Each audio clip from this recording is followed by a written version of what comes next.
آتنا فی الدنیا حسنۃ وفی الآخرۃ حسنۃ وقنا عذاب النار ربنا اغفر ولوالدی وللمؤمنین یوم یقوم الحساب رب ارحمهما كما ربياني صغيرا صلوات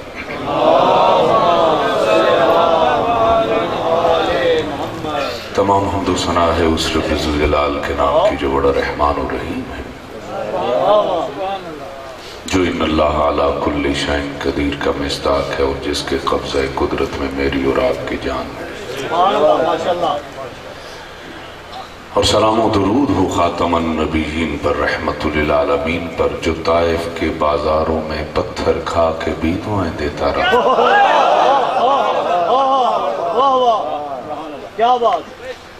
اور میرا سلام ہو آل اطہار پر، جن کے بارے میں نہیں آپ نے خود خدا ان کی پاکیزگی کی، طہارت کی گواہی دے رہا ہے۔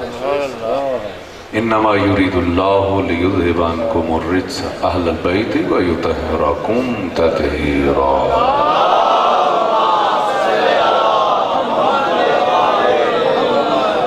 اور میرا سلام ہو صحابہ اکرام مجمعین پر، جن پہ خدا اور رسول و بدول راضی رہے۔ کیا بات ہے، سبحان اللہ۔ مجھے اکثر آپ کی یہ داد روک دیتی ہے اور میں بڑا خوش ہوتا ہوں کہ اس قوم پہ ایک الزام برائے الزام ہے کہ یہ صحابہ کو نہیں مانتے۔ دیکھو، یہ دلیل ہے ماننے کی کہ جو داد وہیں پہ دی جاتی ہے جن کا نام سن کر دل خوش ہوتا ہے، داد اسی کو دی جاتی ہے۔ میں سمجھتا ہوں کہ یہ اس بات پہ گردنیں کاٹ رہے ہو، آؤ دیکھو اس قوم کو، پھر میں کہنے جا رہا ہوں کہیں بھولے میں تم نے داد نہ دے دی ہو، کہ میرا سلام ہو صحابہ اکرام اجمعین پر، جن پہ خدا اور رسول و بطول راضی ہے۔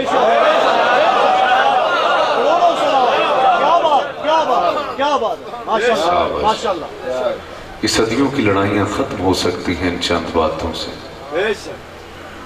کہ جس سے اللہ اور رسول راضی ہو، ہم کون ہوتے ہیں ناراض ہونے والے، اور جن سے اللہ اور رسول ناراض ہو، ہم کیسے ان سے راضی ہو سکتے ہیں۔ اور یہ سوال کیا گیا مجھ سے کہ ناراض کن سے ہے، میں نے کہا سورہ منافقون تم نے پڑھی ہے؟ یہ اسی دور کے لوگوں کے لیے تھی۔ یہ مسجد زرار کیا تھی؟ خدا کا حکم تھا کہ گرا دو اسے۔ ظاہراً تو وہ مسجد تھی، خدا کا گھر تھا، لیکن کیا ہوا؟ خدا نے کیوں حکم دیا کہ اسے گرا دیا جائے؟ صرف فرق یہ تھا وہاں پہ نام خدا کا لیا جاتا ہے، کام شیطان کے ہوا کرتا ہے۔ اور میرا سلام ہو اولیاء اللہ پر، جنہوں نے ساری زندگی محمد و آل محمد کی پیروی میں گزار دی۔ اور میرا سلام ہو، یہ بچوں آپ کے لیے کہنے جا رہا ہوں، میرا سلام ہو ان لوگوں پر جو اپنی ہر خوشی اور غم کو منسوب کرتے ہیں آل محمد کی خوشی اور غم کو۔ اور یہ اکثر بات کہی گئی کہ جس سے محبت ہوتی ہے اس کی ہر خوشی خوشی لگتی ہے، ہر غم غم لگتا ہے۔ میں شاید پہلے یہ کہہ چکا کہ اس لیے کہ اس چیز کی ضرورت میں سمجھتا ہوں کہ پتر جنہ ساتھ ہوں انہ سیک ہوں۔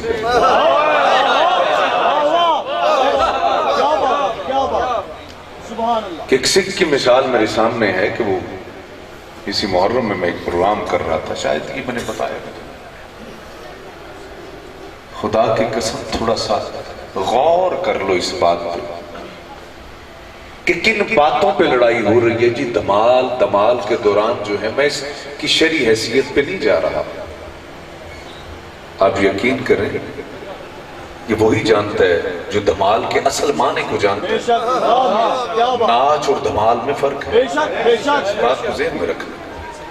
میں اس تفصیل میں اس لیے نہیں جانا چاہتا کہ بہت سے پہلو اس سے نکلتے ہیں، فقط اتنا کہوں گا کہ جس دمال میں جیسے اللہ مجھ سے پہلے وہ علی جون صاحب کہہ رہے تھے، دمال اسے کہتے ہیں جس میں محمد و آل محمد کی جو ہے محبت میں غرق ہو کے وہ جو کیفیت بنتی ہے اسے دمال کہتے ہیں۔ اب وہ کیفیات ہر ایک کے اوپر طاری نہیں ہو سکتی، یاد رکھنا۔ اور میں اس بات کو کہوں گا کہ کاش تو اس بات کو سمجھ لیتا، ابھی تک ہم شرک کے معنی کو ہی نہیں سمجھ سکے۔ مجھے بڑا افسوس اس وقت ہوا جب مجھے ایک ٹیگ آئی کہ صدیوں سے وہاں پہ دمال کی صورت میں شرک ہو رہا تھا، اگر دھماکہ ہو گیا 150 بندے مر گئے تو کیا ہوا؟ اے مسلمان، میں تجھ سے پوچھتا ہوں یہ دھمال کا شرک کے ساتھ کیا تعلق ہے؟ یعنی بتاؤ کہ یہ دھمال شرک کے معنی ہے خدا کی برابری کرنا، یہ دمال والا برابری کہاں کر رہا ہے؟ وہ تو مٹا ہوا، اسے تو اپنا ہوش نہیں ہے۔ اور یاد رکھو یہ شرعی مسئلہ ہے کہ پاگل کے اوپر کوئی، یعنی جو بالکل مافوق فطرت ہو یا جو بالکل اپنی کیفیت میں نہ رہے، ہوش میں نہ رہے، اس پہ شریعت بھی لاگو نہیں ہوتی۔ بہرحال اس تفصیل میں میں نہیں جانا چاہتا، چونکہ یہ علماء کے مسئلے ہیں، یہ ہم فقراء کے تو اور سلسلے ہیں علماء کے، یہ کو الگ ایسا اتنا بھی الگ نہیں ہے۔ بات ذہن میں رکھنا کہ فقیر کی بھی فکر کو تم رب کے قانون کی بغاوت نہ سمجھنا۔ فقیر کی فکر آئین حسین ہے، فقیر کی فکر آئین علی ہے، فقیر کی فکر آئین آپ صلی اللہ علیہ وآلہ وسلم کی شریعت کے مطابق ہے۔ جو فقیر کہتے ہیں نا شریعت کو الگ چیز ہے، طریقت کو الگ چیز ہے، نہیں، یہ شریعت جو ہے وہ یہ پہلا زینہ ہے۔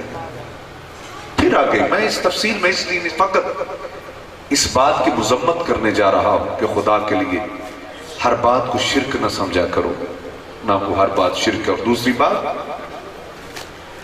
میں ان بچوں کو سلام پیش کرنے جا رہا ہوں جنہوں نے اپنے دادی اور دادا کے لیے اس پروگرام کو سجایا، وہ اس لیے ذرا غور کرنا میرے بچوں، یہ علم، یہ عمل وہ عمل ہے، خدا کی قسم اگر تو اپنی اولاد کے سامنے یہ کرے گا نا تو یاد رکھ جس طرح تو اپنے دادی دادا کے جو ہے وہ برزخ کی زندگی کو آسان اور سہل بنا رہا ہے نا، اسی طرح یقین کر لے آج تو اپنے دادی دادا کے لیے کر رہے، کل بچے یہ تمہارے لیے کریں گے۔ اس کو عام نہ سمجھنا۔ اور ایک میں درخواست کرتا ہوں تم لوگوں سے، مجھے پتہ جو تو توقع کر رہا ہے شاید میں وہ نہ کہہ سکوں ابھی، لیکن میں تمہیں کہنے جا رہا ہوں خدا کے لیے اگر تو چاہتا ہے نا کہ تیری زندگی برزخ کی زندگی آسان ہو جائے، اپنے بچے کو قرآن بھی پڑھا اور نماز کا عادی بھی کر، کوئی مشکل بات نہیں ہے۔ اور اگر تو کہتے کہ تو حسینی، خدا کی قسم حسینی اصل میں وہی ہے جو جب تو عزاداری کرتا ہے نا تو خدا خوش ہوتا ہے، مصطفیٰ خوش ہوتے ہیں، اور جب تو نماز پڑھتا ہے خود حسین خوش ہوتا ہے۔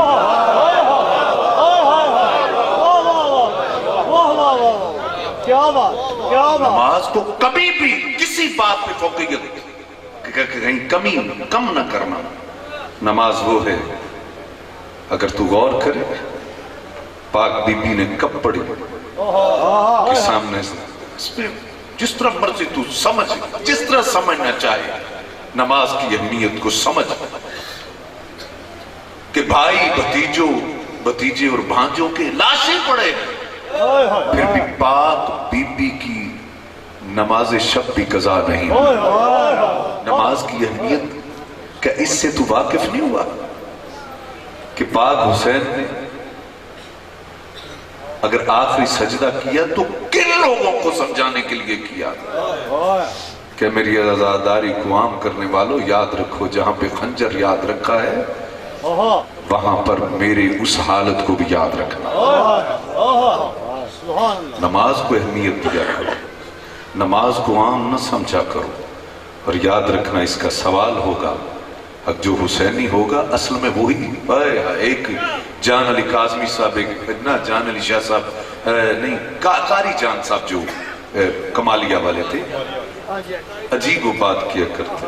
وہ کہا کرتے تھے جن کی نماز نے قبول ہونا ہے انہوں نے کبھی پڑھی نہیں ہے, اور جن کی قبول نہیں ہونا وہ ٹرک روک کے نماز پڑھتے ہیں.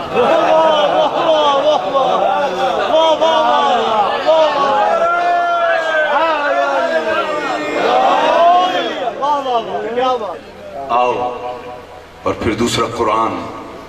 خدا کی قسم اس کا معجزہ دیکھا میں نے قرآن کا.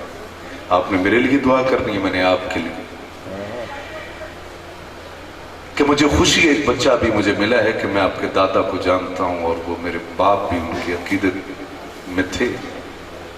اور پھر میں نے اس سے ایک بات کی, مجھے بتا میرا دادا پاک وہ تھے خدا کی قسم جن کو زندگی میں نے رات کو کبھی سوتے نہیں دیکھا. صرف ایک کام کرتے تھے, یہ چاند کی روشنی میں قرآن پڑھا کرتے تھے. ایک کام, نماز شب اور قرآن کی اہمیت. اور پھر جب وہ دنیا سے گئے تو قرآن پڑھتے ہوئے گئے, اور اس کے بعد میرے بابا جی سرکار, میرے والد محترم خدا کی قسم وہ بھی جب اس دنیا سے گئے وہ بھی قرآن پڑھتے گئے. یہ قرآن ہے کیا؟ ہدی للناس وبینات من الہدی والفرقان. یہ ہدایت ہے تمہارے لیے اگر تو سمجھے تو, کہ سجا کے رکھ لینا اوپر چھتی پہ, اور گھٹا مٹی تو کیسے برداشت کرتا اس پہ. میں تجھے بڑے سادہ لفظوں میں یہ کہوں گا, اگر تو پڑھ نہیں سکتا نا, میری بات سمجھ آ رہی ہے کہ مجھے ایسے لگ رہا ہے میں آپ کی مرضی کے مطابق بات نہیں کر رہا, لیکن آج مجھے وہ بات کرنے دو جو میری مرضی کی ہے. قرآن اگر پڑھ نہ سکے, میں حسینی ہوں, تم سے مخاطب ہوں. اچھا ایک بات ذہن میں رکھنا کہ مجھے کسی فرقے میں نہ تولنا. میں ہمیشہ یہ کہتا ہوں, ہم سادات کا فرقہ اگر ہے تو وہی ہونا چاہیے جو نانا مصطفیٰ کا ہے, اور نانا مصطفیٰ کا کوئی فرقہ نہیں تھا, وہ دین لے کے آئے تھے. یاد رکھنا, اور سید کا فرقہ اور دین وہی ہونا چاہیے جو دادا حسین کا ہے, بابا علی کا ہے, جو کلندر کا ہے, جو بری کا ہے. یہ فرقہ, اگر اس کو فرقہ سمجھتے ہو تو سمجھتے رہو. یاد رکھو, سب سے بڑی بات جو تمہیں کہنے جا رہا ہوں, یہ جتنی عبادتیں ریاستیں ہیں تمہیں سکھاتی ہیں انسانیت. خیر اس پہ بھی میں بات کروں گا, لیکن آؤ قرآن کو سمجھو. تم سے ایک درخواست کرتا ہوں, تم سے ہاتھ نہیں اٹھوانے کے, ہاتھ کھڑے کرو اور بتاؤ تم آئندہ پڑھو گے تو تم کہو گے ہاں پڑھیں گے. ادھر سے تم کہہ رہے ہو, زبان سے کہہ رہے ہو گے, لیکن دل سے تیرا پتہ نہیں مانے کہ نہ مانے. تمہیں خود فیصلہ کرنا ہے. فقط میں اتنی درخواست کرتا ہوں اور یہ حجت تمام کرنے جا رہا ہوں, وہ یہ